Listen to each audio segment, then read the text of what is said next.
रविवार को एक दुखद घटना में ऋषिकेश बद्रीनाथ राष्ट्रीय राजमार्ग पर तोता घाटी कोड़ियाला के पास एक कार बेकाबू होकर लगभग 250 मीटर गहरी खाई में जा गिरी, जिसमें सवार एक ही परिवार के 5 लोगों की मौके पर ही मौत हो गई। हादसा सुबह करीब 6:30 बजे हुआ। सभी लोग मेरठ से चमोली जा रहे थे। कार में सवार 5 लोगों में से 2 बच्चे भी शामिल थे। सभी लोग चमोली के रहने वाले थे। पुलिस से मिली सूचना के अनुसार 12 तारीख को होने वाली शादी के लिए सभी लोग खरीदारी के लिए मेरठ गए थे, जहां से लौटते वक्त ये हादसा हुआ। आज एक अल्टो कार जो मेरठ की तरफ से जनपद चमोली के सीमांत गांव जो बाण पड़ता है, थाना थराली में आता है, उसमें एक ही परिवार के 5 व्यक्ति, जिसमें पिता, पुत्र, पत्नी और 2 लड़कियां थी, शादी के समारोह में जा रहे थे। 6 बजे के आसपास तोता घाटी के पास जो अल्टो कार थी वो दुर्घटनाग्रस्त हो गई, जिसमें 5 के 5 जो पारिवारिक जन थे उनका स्वर्गवास हो गया है। स्थानीय पुलिस व SDRF की तरफ से 5 लाशों को निकाला जा चुका है। उप नेता प्रतिपक्ष भुवन कापड़ी ने राज्य सरकार पर जमकर निशाना साधते हुए कहा कि युवा मुख्यमंत्री के रहते हुए मजबूत उत्तराखंड की बात करने वाली बीजेपी सरकार पूरी तरह से फेल साबित हुई है। उन्होंने कहा कि सरकार बनने के बाद से बीजेपी की कथनी और करनी में फर्क नजर आ रहा है। उन्होंने प्रदेश में बिजली संकट को लेकर के भी कहा कि पूरे प्रदेश में बिजली संकट गहराता जा रहा है और ग्रामीण क्षेत्रों में 6 घंटे, शहरी क्षेत्रों में 2 से 4 घंटे बिजली कटौती की जा रही है। कांग्रेस पहले भी सड़क और सदन दोनों जगह महंगाई, बेरोजगारी और भ्रष्टाचार के खिलाफ लगातार लड़ी है और आने वाले समय में भी कांग्रेस महंगाई, बेरोजगारी, भ्रष्टाचार के खिलाफ लगातार संघर्ष करेगी। सड़क पर भी करेगी और सदन पर भी करेगी। बेरोजगारी कितने चरम पर है, युवाओं पे लाठियां बरसाई जा रही हैं। जो लोग कोरोना काल में जिनको लाल किले से प्रधानमंत्री जिनकी तारीफ कर रहे थे, जिनके ऊपर हेलीकॉप्टर से जो फूल बरसा रहे थे, उनको निकाल दिया नौकरी से, वो धरने में है तो उन्हें लाठियां उन पर बरसा रहे हैं। ये आपको दिखाई दे रहा है। उत्तराखंड चयन आयोग के खिलाफ लगातार लोग कोर्ट जा रहे हैं, हर परीक्षा परिणाम के बाद कोर्ट जा रहे हैं, लेकिन अधिकारी जस के तस बने हैं, आज तक जांच के आदेश नहीं हुए। प्रतापनगर विधायक विक्रम सिंह नेगी ने गढ़वाल मंडल विकास निगम चंबा में विभागीय अधिकारियों के साथ समीक्षा बैठक की। बैठक में आए ग्रामीणों ने अपने क्षेत्र की समस्याएं विधायक के सामने रखी। इस मौके पर बैठक में विधायक विक्रम सिंह नेगी ने सभी विभागों के अधिकारियों को जनता की समस्याओं के निस्तारण के निर्देश दिए। वहीं बैठक में जिला पर्यटन अधिकारी के न पहुंचने पर विधायक ने नाराजगी जताई। आज थौलदार ब्लॉक के जो प्रतापनगर विधानसभा का हिस्सा है, उसमें पेयजल, जल संस्थान, PWD, पशुपालन, लघु सिंचाई, शिक्षा और अन्य कई विभागों की समीक्षा की गई, जिसमें अधिकांश जगहों पर पानी की गंभीर समस्या है और जो सूरीधार पंपिंग योजना है उसकी चूँकि टेस्टिंग चल रही, लेकिन टेस्टिंग आज 9 महीने उसको बने हुए हो गए।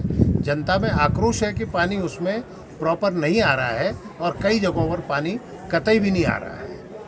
इसके साथ ही बिजली विभाग, शिक्षा विभाग और अन्य सबसे संबंधित जो मामले लोगों के थे, उन सब पर वार्ता और चर्चा की गई और अधिकारियों को कहा गया कि जल्दी से जल्दी इनका निस्तारण किया जाए। खासकर PWD के जो मामले कहीं मुआवजे के हैं तो कहीं सड़कों के सही ढंग से न बनने के प्रकरण भी आए हैं। उन सब पर भी चर्चा करके उनको जल्दी से जल्दी विभाग ठीक करे, ये निर्देश विभाग को दे दिए गए हैं। नैनीताल और हल्द्वानी में पार्किंग और जाम की समस्या को देखते हुए सभी पार्किंग स्थलों को QR कोड से जोड़ दिया गया है। इसके अलावा QR कोड वाहनों पर भी लगाया जाएगा, जिससे स्कैन करने पर गाड़ी की डिटेल प्राप्त होगी। बार कोड स्कैन करते ही पुलिस को वाहन मालिक का पता चल जाएगा। फिलहाल 1000 QR कोड ट्रायल बेस पर आम जनता की गाड़ियों में लगाए जाएंगे। जाम के हालत पैदा होने पर पुलिस संबंधित गाड़ी के QR कोड को स्कैन करेगी और गाड़ी की बेसिक इन्फॉर्मेशन पुलिस को मिलेगी।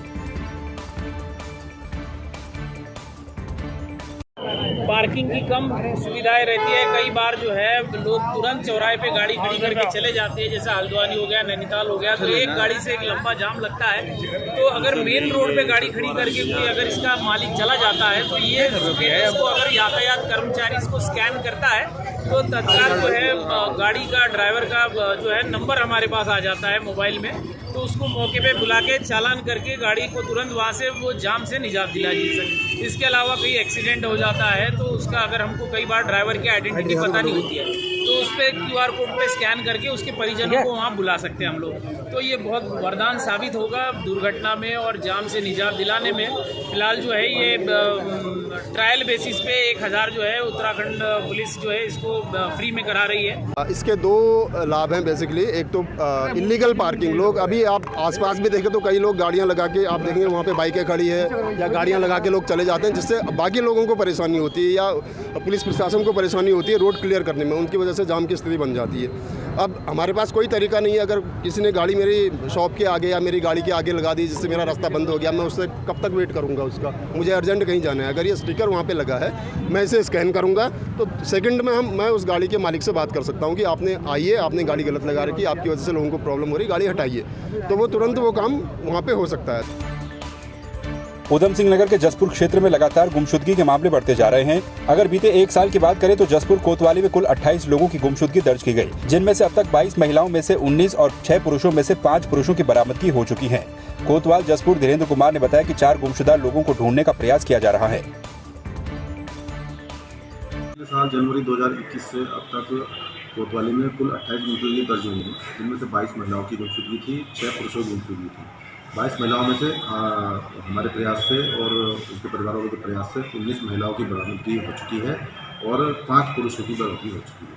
अभी 3 महिला और 1 पुरुष अभी भी गुमशुदा हैं, जिनकी लगातार तलाश के प्रयास जारी हैं और जल्दी हमें उम्मीद है कि हम जल्दी ही ढूंढेंगे।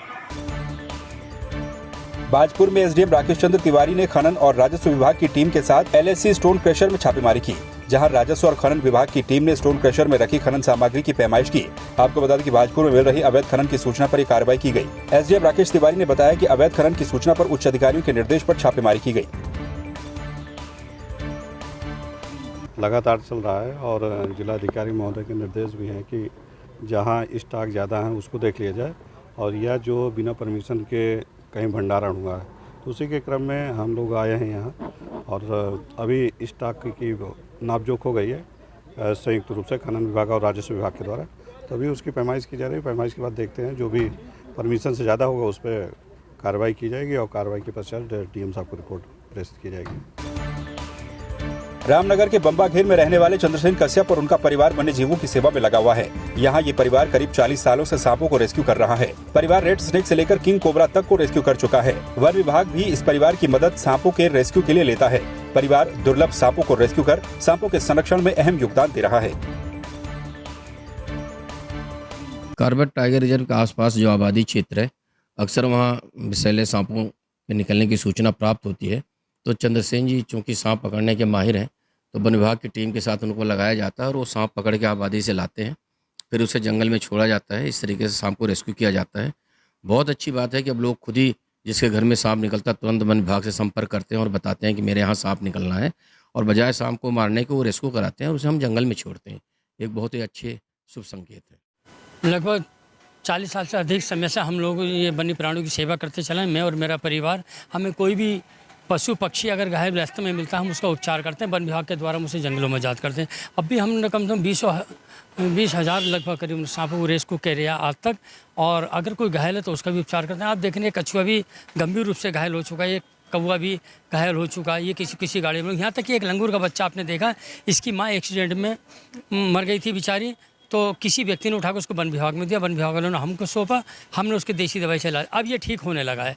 भगवान ने चाहा तो जल्दी हम इसको जंगल में इसके परिवार में इसको आज़ाद कर देंगे। यही हमारे मन को संतुष्टि मिलती है, किसी की जान बचे। और वन विभाग का भी धन्यवाद करते हैं जो इस तरीके हमें सहयोग कर देते हैं कि हम लोग उनको जंगलों में आज़ाद कर देते हैं। राजधानी देहरादून में पिछले कुछ दिनों से हुई लूट चोरी की घटनाओं को लेकर एसएसपी जन्मेजय खंडूरी ने प्रेस कॉन्फ्रेंस करते हुए बताया कि शिमला बाईपास रोड स्थित SBI बैंक के सामने मिर्ची डालकर 3 लाख की लूट करने वाले अभियुक्त को पुलिस ने दिल्ली से गिरफ्तार कर लिया। साथ ही 28 अप्रैल को हुई 6 चेन स्नैचिंग की घटनाओं को अंजाम देने वाले 4 आरोपियों को भी गिरफ्तार किया गया है। वहीं एसएसपी ने पुलिस टीम को 25-25 हजार रुपए इनाम देने की घोषणा भी की है। लूट यहाँ ISBT क्षेत्र में हुई थी, जिसमें कि बैंक से कोई व्यक्ति पैसे निकालकर बाहर निकल रहा था, तो जो अभियुक्त है उसके द्वारा आंखों में मिर्ची डालकर लूट की गई थी। जिसमें कि 10 लाख रुपए थे, जिसमें 7 लाख रुपए वहाँ मौके पर गिर गए थे और 3 लाख रुपए लेकर जो लूट करने वाला अभियुक्त है वो लेकर भाग गया था। तो उसको हमने दिल्ली से गिरफ्तार किया है। जो बैंक में जाने का इसका मोटिव था, बैंक में कुछ पैसे निकालने के लिए ये गया था, तो इसने देखा कि वहाँ बैंक में कोई व्यक्ति पैसे निकाल रहा है, तो इसका अचानक इसके दिमाग में ये आया और ये बाहर एक दुकान पे गया जहाँ से इसने मिर्ची का पाउडर खरीदा। और जब व्यक्ति जिसने पैसे निकाले थे वो बाहर निकला तो इसके द्वारा पहले उसकी आंखों में मिर्ची फेंकी गई और उसका जो पैसे का बैग था वो इसके द्वारा खींचकर ये यहाँ से भागा था। हल्द्वानी के बनभूलपुरा में भीषण अग्निकांड में 2 दुकानें जलकर खाक हो गई। गनीमत ये रही कि मौके पर पहुंची अग्निशमक की गाड़ी ने समय रहते आग पर काबू पा लिया। बताया जा रहा है कि बनभूलपुरा थाने से लगे फर्नीचर की दुकान में रविवार सुबह करीब 3 बजे आग लग गई। आग इतनी विकराल थी कि पास में टायर की दुकान को भी अपनी चपेट में ले लिया। आग से लाखों रुपए का नुकसान हो गया।